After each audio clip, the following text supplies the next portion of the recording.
السلام علیکم ورحمۃ اللہ وبرکاتہ۔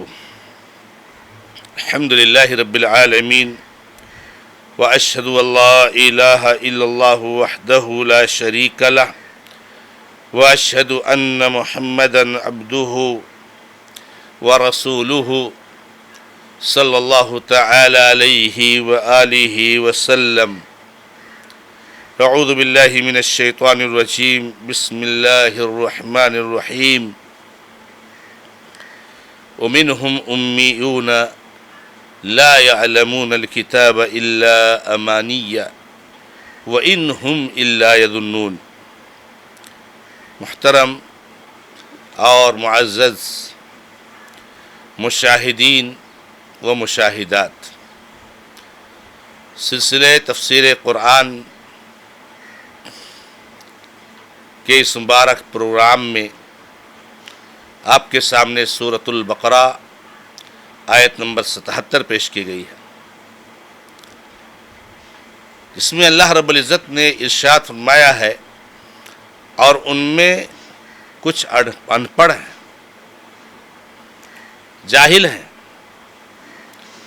لا یعلمون الکتاب، جو کتاب نہیں جانتے سوائے آرزوؤں اور تمناؤں کے، اور وہ گمان اور ظن اور خیال اور سوچ کے علاوہ کچھ نہیں کرتے۔ میرے بھائیوں اور بہنوں، اس آیت کریمہ میں اللہ رب العزت نے یہود کے ایک اور طبقہ کا تذکرہ فرمایا ہے، اور وہ طبقہ ہے جاہلوں کا، ان پڑھ لوگوں کا۔ پڑھے لکھے لوگوں کا طبقہ ہے کہ وہ تورات جانتے ہیں، کتاب میں کیا ہے اس کو جانتے ہیں، اسی لیے آپس میں یہ سازش کرتے ہیں، یہ پروگرام کرتے ہیں کہ مسلمانوں کو اپنی کتاب میں موجود چیزوں کو مت بتاؤ۔ یہ ان کا حال ہے، لیکن ان میں سے کچھ ان پڑھ ہیں، لا یعلمون الکتاب، جو کتاب کو نہیں جانتے۔ ان کے پاس کیا ہے؟ تمنائیں ہیں، آرزویں ہیں، کچھ گمان ہے، خیال ہے۔ اور ہمیں اور آپ کو معلوم ہے کہ کوئی بھی امت ہو، اس میں دو طبقہ ہوتا ہی ہوتا ہے۔ ایک تو وہ طبقہ ہوتا ہے جو پڑھے لکھے لوگوں کا طبقہ مانا جاتا ہے، اور ایک وہ طبقہ ہوتا ہے جو جاہل اور ان پڑھ اور لا علم لوگوں کا طبقہ مانا جاتا ہے۔ تو ایسے یہود میں بھی ہے۔ اب جو لوگ پڑھتے نہیں ہیں، جنہوں نے دین سیکھا نہیں ہے، کتاب پڑھی نہیں ہے، ان کے پاس کیا ہے؟ تمنائیں ہیں، بس آرزویں ہیں، کچھ نعرے ہیں، وہ انہی آرزوؤں اور تمناؤں اور انہی نعروں پر جیتے رہتے ہیں۔ جیسے یہود کے دیکھیں تو بہت ساری تمنائیں تھیں ان کی۔ اچھا، یہ تمنائیں اور آرزویں بھی ان کو ان کے پڑھے لکھے طبقے نے بتایا ہے، اور وہ چاہتے ہیں کہ یہ لوگ پڑھے لکھے نہ، ایسے جاہل رہیں تاکہ ہم جو ان کو رٹا دیں وہ اسی کو رٹے رہیں۔ اب یہود کی تمناؤں کو دیکھیے کہ ہم اللہ کے چہیتے ہیں، نحنو ابناء اللہ واحبہ، کہ ہم اللہ رب العزت کے بیٹے ہیں، ہم اللہ کے چہیتے ہیں۔ اب جب اللہ کا بیٹا کوئی ہو گیا اور اللہ کا چہیتا کوئی ہو گیا تو پھر اس کے ناکام ہونے کا کوئی سوال رہتا ہے؟ سوال ہی نہیں۔ ایسے یہود یہ تمنائیں آرزویں کر رہے ہیں کہ ہم تو جنت میں جانے والے ہیں، اور اگر کہیں جہنم میں گئے بھی تو بس چند دنوں کے لیے جو بچڑے کی پوجا ہوئی تھی ہم سے، وہ جو ہے کیا نام ہے، اس کی سزا ملے گی، ہم آ جائیں گے جنت میں۔ ایسے ہی تمنا اور آرزو میں سے ہمارے بزرگ، ہمارے بڑے ہم کو بخشوا لیں گے، ہم کو معاف کرا لیں گے، وغیرہ وغیرہ، اس طرح کی بہت ساری تمنائیں ان کے پاس تھی. تو یہ جاہلوں کا طبقہ صرف تمنائیں اور آرزوں پڑا ہے یہود کا. اور آج بھی اس چیز کو آپ دیکھ سکتے ہو. آج بھی جو یہودیوں کا دعویٰ ہے اور آج بھی جو یہودیوں کا نعرہ ہے، اور یہود نہیں نصارہ کو بھی لے لیجیے، وہ انہی تمناؤں اور آرزوؤں پر قائم ہے اور منحصر ہے. اور آگے جائیے تو آپ کو یہ بات بتائی گئی ہے کہ اللہ تعالیٰ نے اس مبارک کتاب میں یہود کے اوصاف کو کیوں ذکر فرمایا، یا نصارہ کی گمراہیوں کو کیوں ذکر فرمایا ہے، تاکہ ہم لوگ اس سے بچیں. لیکن آپ دیکھیں گے کہ جو چیز اللہ رب العزت نے یہود کے تعلق سے بیان فرمائی ہے، ہو بہو وہی چیز ہے اس امت محمدیہ میں موجود ہے، مسلمانوں میں موجود ہے. قربان جائیے اللہ کے حبیب محمد رسول اللہ صلی اللہ علیہ وسلم پر. سچ فرمایا آپ نے کہ تم یہودیوں کے نقش قدم پر چلو گے، بالش در بالش، ہاتھ در ہاتھ. اگر وہ گو کے سوراخ میں داخل ہو جائیں گے تو تم بھی داخل ہو جاؤ. اعوذ باللہ. اس میں دیکھ لیجیے آپ، تو بالکل ہو بہو ہے چیز کہ مسلمانوں میں دو طبقہ ہے. جو گمراہ مسلمان ہیں، اہل حق سے ہٹے ہوئے ہیں، اہل باطل ہیں، ان میں ایک طبقہ تو وہ ہے جو لوگوں کے ہاں پڑھا لکھا مانا جاتا ہے، جن کو علماء سو کہہ لیجئے، برے علماء. یہ لوگوں کے ہاں پڑھے لکھے مانے جاتے ہیں، لیکن یہ جیسے یہود حقائق کو چھپاتے تھے، ایسے یہ قرآن کے حقائق کو چھپاتے ہیں، حدیثوں کو چھپاتے ہیں.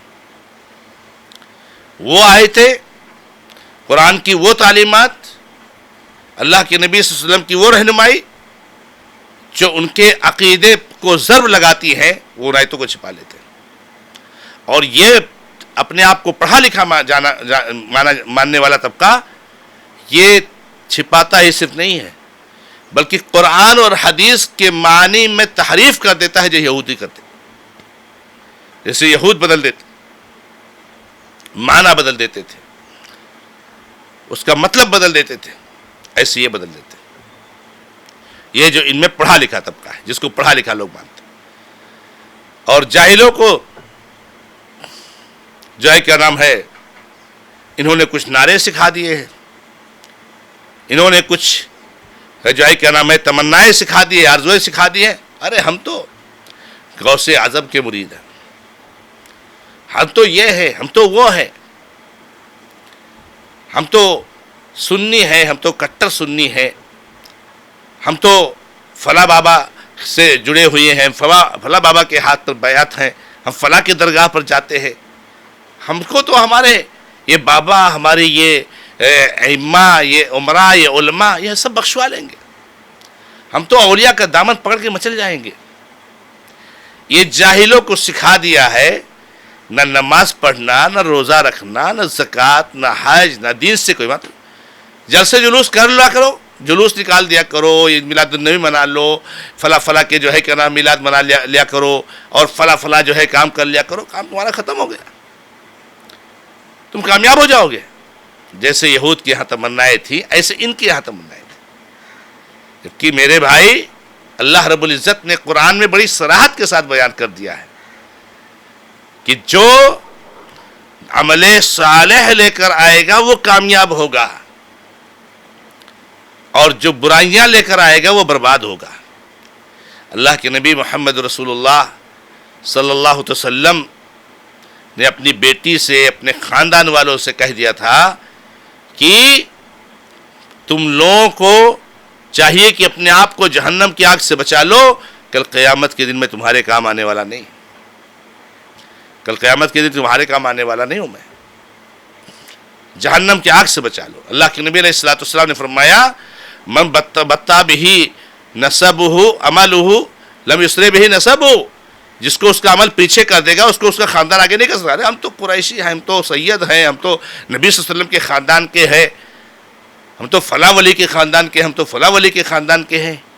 یہ نعرے اور یہ تمنائیں, یہ آرزویں لگا کر کے آدمی کس طریقے سے گمراہی پڑا ہوا, شرک کر رہا ہے, شرک, اور اپنے آپ کو جنت کا ٹھیکیدار سمجھ رہا ہے. کسی مشرک شاعر نے کہا تھا, جنت تو خرید لی ہم نے نظروں نیاز سے, جنت تو خرید لی ہم نے نظروں نیاز سے, وہاں بھی رہ گئے روزہ نماز میں.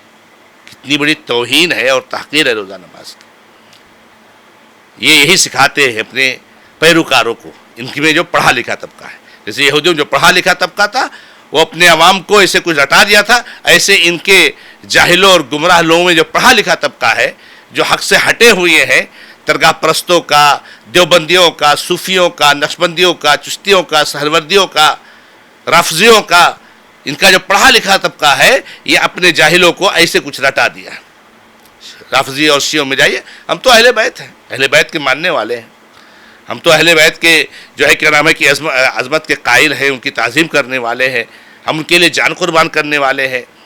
چاہے ایک سال میں محرم آئے اور اپنی گردنوں پر جو ہے چھریاں چلا لو, زخمی کر لو, ہائے حسین ہائے حسین, اور ہو گیا جنت میں چلے گئے, بیڑا پار ہو گئے. اسی کو اللہ نے یہاں پر کہا ہے, جس میں یہ امت پڑ گئی کہ ان میں جو جاہل ہیں, جو کتاب کو نہیں جانتے, ان کے پاس صرف تمنائیں ہیں. اللہ کے نبی علیہ الصلوۃ والسلام ان کفریہ کاموں سے, شرکیہ کاموں سے, نوحہ سے, اپنے آپ کو زخمی کرنے سے نبی علیہ الصلوۃ والسلام منع فرمائے, اور تم وہ کام کر کے جنت میں چلے جاؤ گے. تو اللہ رب العزت نے کہا کہ ان میں سے کچھ لوگ ایسے ہیں. اتفاق کی بات ایسی ہے اور بڑے افسوس کی بات ہے کہ یہود میں جو تھے وہ تو تھے ہی اور ہیں ہی, اس امت محمدیہ میں بھی ایسے لوگ موجود ہیں جو قرآن کی تحریف کرنے کی کوشش کرتے ہیں, اس کے معنی کو بدل دینے کی کوشش کرتے ہیں. باقاعدہ لوگوں نے قرآن کے الفاظ میں تحریف کرنے کی کوشش کی ہے, لیکن یہ اللہ کا شکر ہے کہ اللہ نے اس کتاب کی حفاظت کی ذمہ داری خود لی ہے, ورنہ اس کتاب کی حالت پتہ نہیں کیا ہوتی. اس لیے آج تک اس کے کسی زیر زبر کو کوئی نہیں کر سکا. بہت کوششیں کی انہوں نے, اور معنی میں تحریف کی تو ہزاروں مثالیں موجود ہیں, ہزاروں مثالیں موجود ہیں. الفاظ میں تحریف کی کوشش کی انہوں نے, اور حق کو چھپانا, کیا درگاہ پرستی کرنا, درگاہوں کو جا کے سجدہ کرنا, ان کو نہیں معلوم ہے. ان کو معلوم ہے کہ یہ شرک ہے, لیکن یہ حق چھپاتے ہیں. تو یہ اللہ رب العزت نے بیان فرمایا. رب العزت سے دعا ہے کہ اللہ تعالی ہمیں اور آپ کو سب کو حق پر قائم اور دائم رکھے. ھذا ما عندی واللہ تعالی عالم, والحمد للہ رب العالمین, وصلی اللہ علی محمد وسلم تسلیما کثیرا, والسلام علیکم ورحمۃ اللہ وبرکاتہ.